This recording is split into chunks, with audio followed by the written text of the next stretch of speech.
Sa magandang pagpalang araw sa inyo mga kadyas. Nandito tayo ngayon sa NXT o Next Cabanatuan City. At alam naman natin ngayon na masyado nang mahal ang gas, kaya naisipan natin na tumingin tayo ngayon ng e-bike para gagamitin natin sa work. Para na rin makatipid, no? Kasi alam naman natin na talaga masakit na sa pulsa. So, salipin na rin natin ang iba't ibang model ng kanilang mga e-bike dito sa NXT Cabanatuan. Kasi ito yung mga unit nila dito sa NXT Cabanatuan. Bali, tanungin natin si Sir. Ano pa pangalan niyo, Sir? Magandang umaga po. Ako po si JC Mariano. Welcome po kayo sa NXT Bike Cabanatuan. Bali, pure electric po tayo ngayon. I-present po natin si Voltaris Pro. Isa sa Voltaris series natin. Ang Voltaris Pro natin ay merong, kung mapapansin niyo po, ito po ang ano natin. 72 volt, 67 amperes po siya na battery. Meron po tayo 3,000 watts motor. Ang range po niya is 130 to 170 kilometers. Meron po tayo maximum speed na 60 to 70 kilometers. Ang capacity po nito is 200 kilos. Ang factor din natin yung bigat. Tapos kung ang dadaanan natin medyo maahon, sabihin natin sir, kasi ang bracket niya 130 to 170.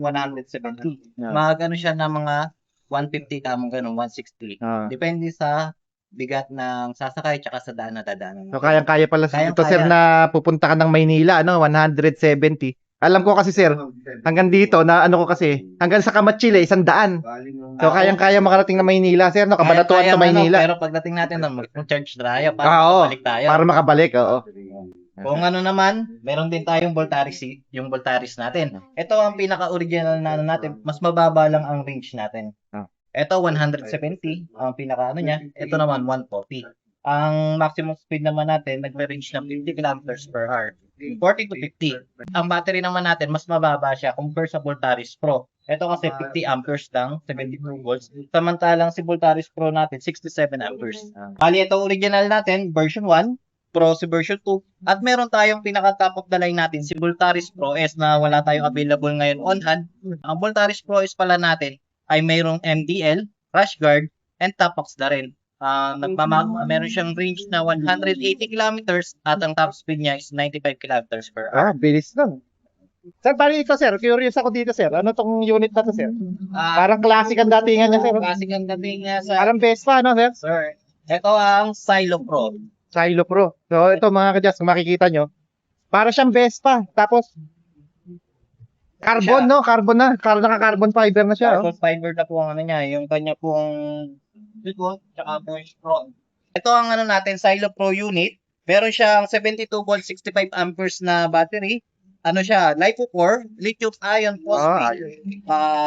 Meron na rin po siyang BMS, JK BMS active balancer. Tapos, meron siya 1,000 watts motor.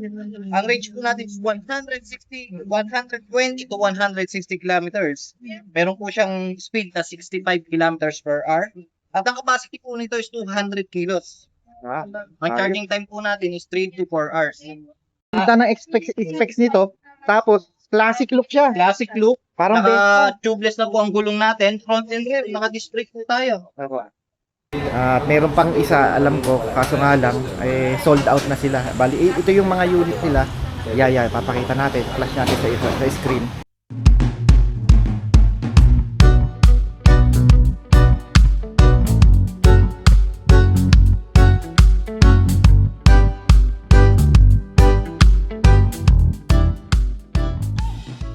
Yan yung mga top of the line nila. Itong dalawa na to mga kadyas, ito yung pinamimilian natin ngayon.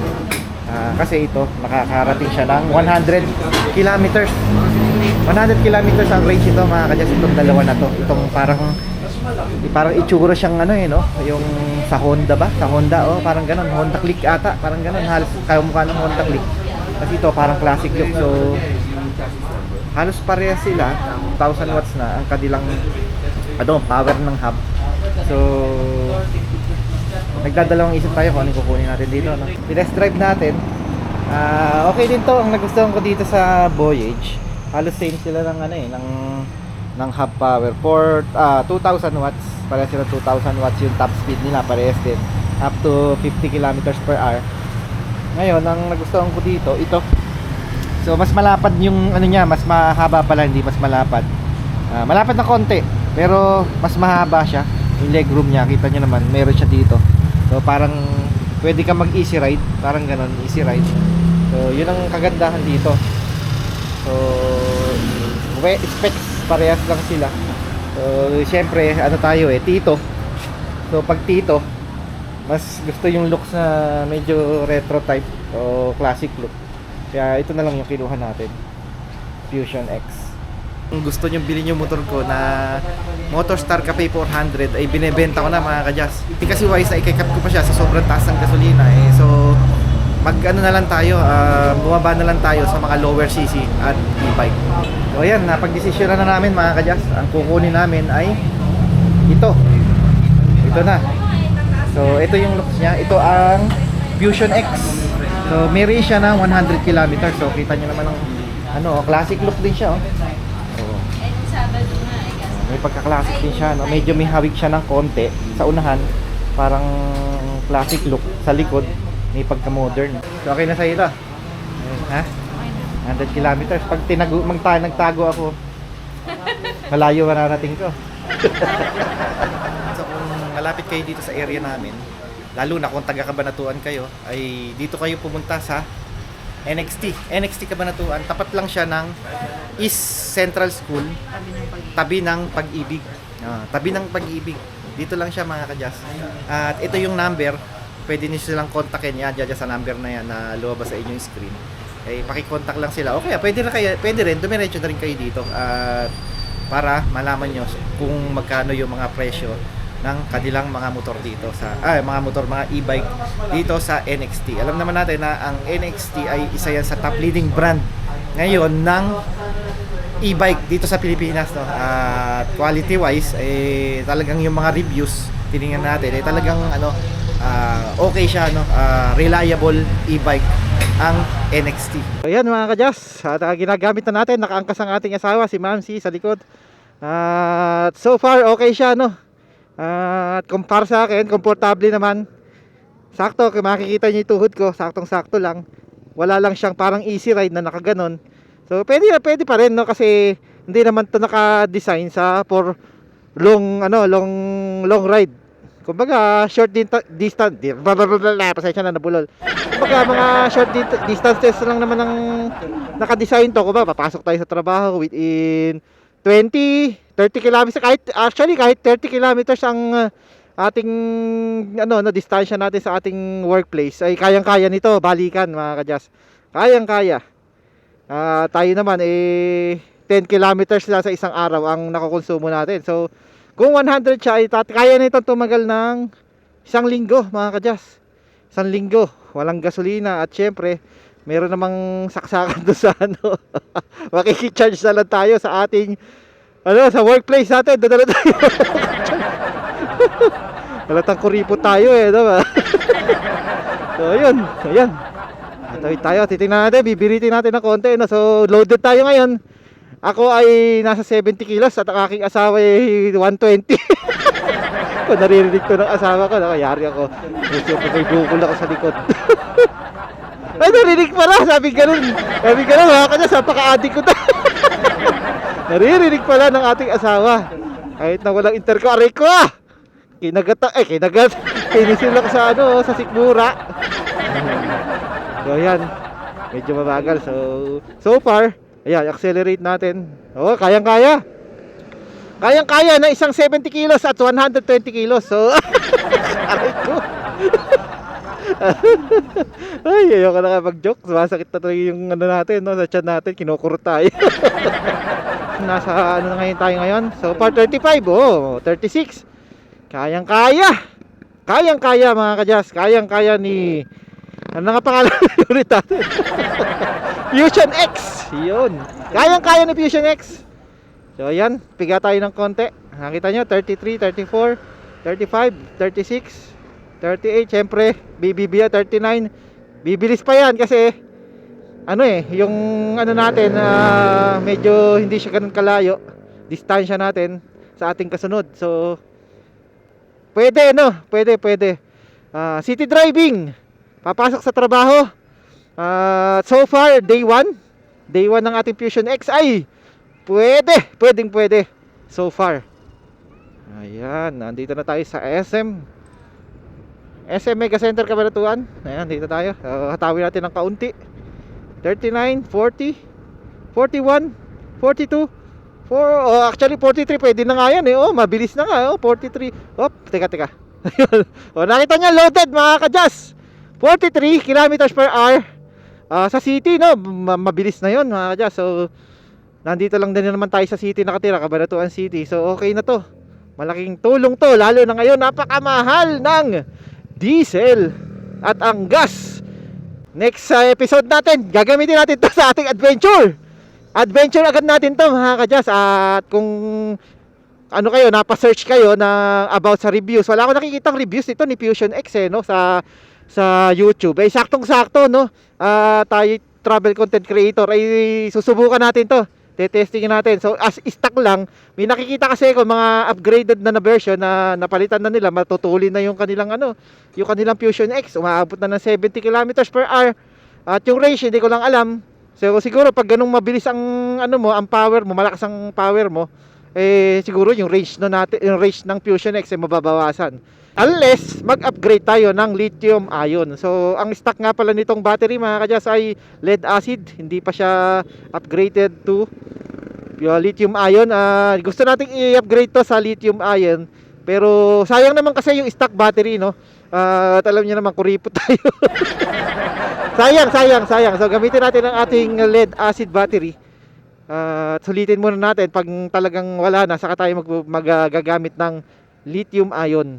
So ayun mga kadyas, sa kauwi na tayo. Binaba na natin na si Mamsi dito sa ating bahay. At andito na tayo ngayon sa highway dito, sa Maharlika Highway dito sa amin sa Cabanatuan City.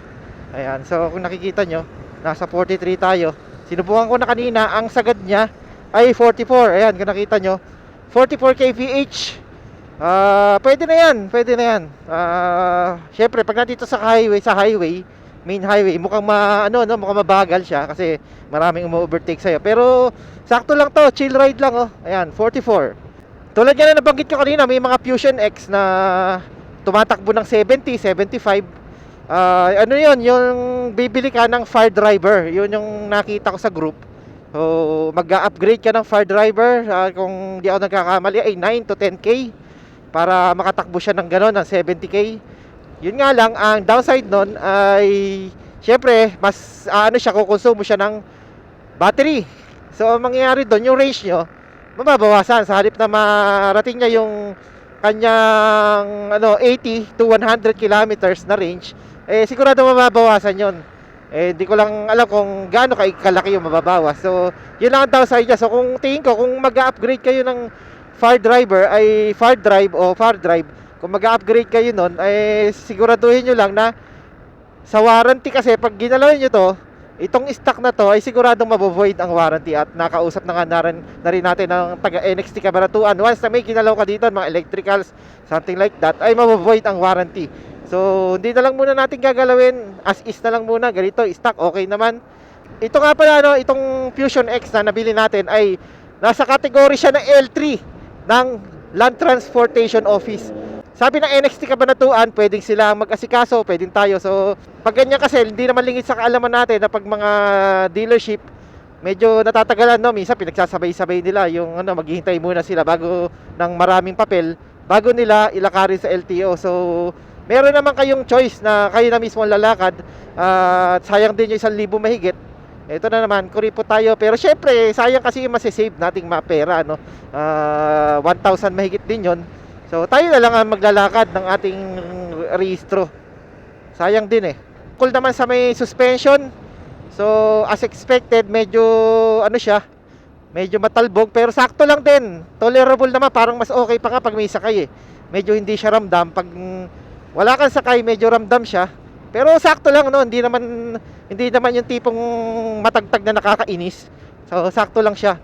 At next week mga kadyas, isasama natin tong wala pa tayong pangalan Pag-iisipan natin kung anong pangalan. Fusion. Uy! Parang pwedeng Gohan na lang kasi Fusion Fusion. Dragon Ball Dragon Ball Z. So ang papahangalan natin dito ay Gohan. So tapos ibebenta na rin natin si Kopi. Mamimiss ko si Kopi ang ating Cafe 400 ng Motorstar. Tagal na rin nating kapiling si Kopi. Pero kailangan talaga nating i-let go. Hindi natin kailangan manghawak sa ating emosyon, lalo na sa ating pagdating sa mga financial, no? Kailangan ay hindi tayo masyadong manghawak sa emosyon. Syempre, kung nasasaktan na tayo sa ating bulsa, dapat kailangan na nating i-let go. Kukuha tayo ng bagong kapalit ni Kopi. Syempre, hindi e-bike, isang pangbardagulan. So, papangalan natin yung Goku. Hihintayin natin si Goku, no? At yun ang gagamitin natin madalas sa ating adventure. So, sa mga darating na pag nabili na si Kopi, ay babalitaan ko kayo. At ipapakita ko sa inyo ang ating bagong kapiling sa ating mga adventure, si Goku. Gohan and Goku.